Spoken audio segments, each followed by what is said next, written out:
Tangisan Soekarno di Hotel Aceh.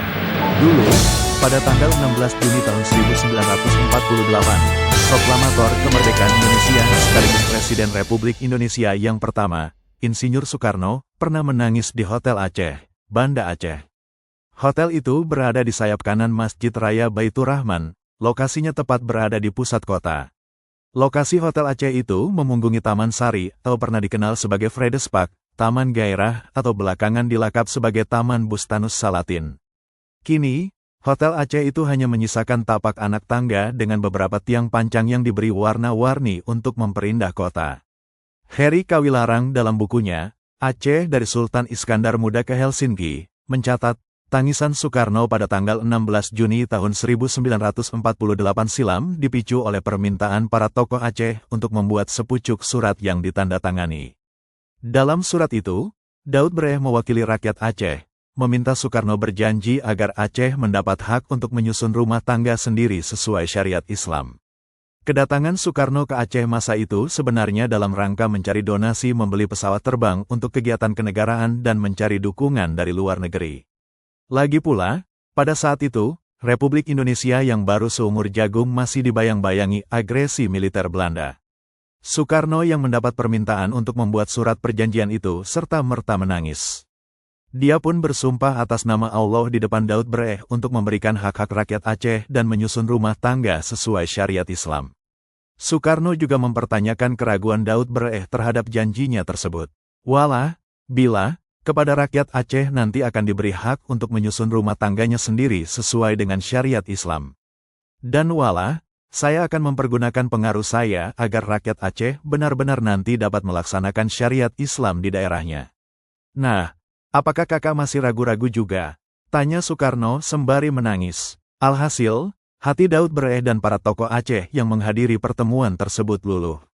Mereka batal meminta Soekarno menandatangani surat perjanjian tersebut.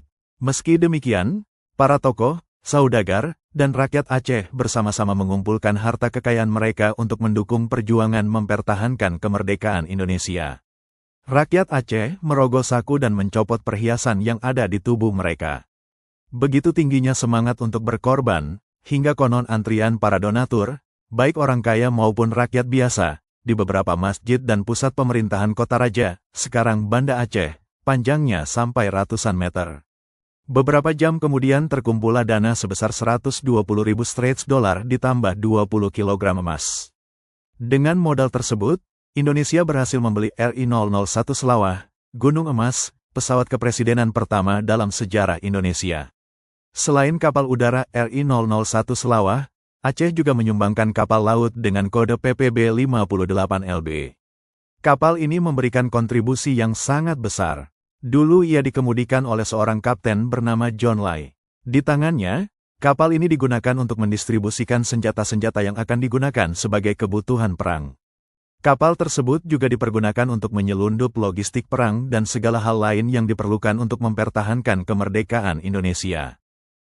Sementara itu, Teuku Ibrahim Alfian dalam wawancaranya yang kemudian diterbitkan dalam buku Aceh Merdeka dalam Perdebatan, menyebutkan sebelumnya Soekarno juga pernah melakukan lawatan ke Aceh pada tanggal 16 Juni tahun 1947. Pada saat itu, Soekarno berpidato di hadapan rakyat Aceh tentang peran vital pesawat terbang untuk memperkuat pertahanan negara dan mempererat hubungan antar pulau.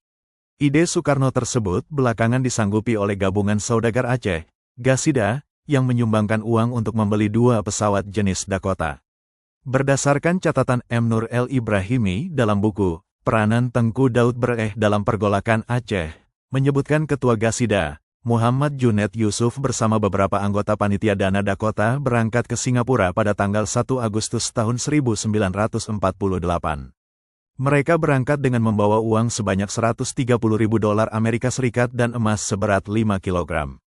Uang dan emas itu kemudian diberikan kepada Ketua Komisi Pembelian Pesawat yaitu Opsir Udara II Wiweko.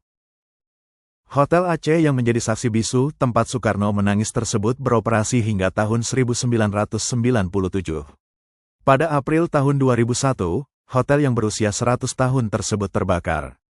Kini, di lahan bekas hotel itu berdiri terpancang tiang warna-warni, yang semula hendak didirikan bangunan baru, Novotel Hotel Aceh. Pembangunan hotel baru itu merupakan gagasan Menteri Koperasi, Bustanil Arifin, yang menjabat di masa Orde Baru. Namun, proyek itu gagal di tengah jalan.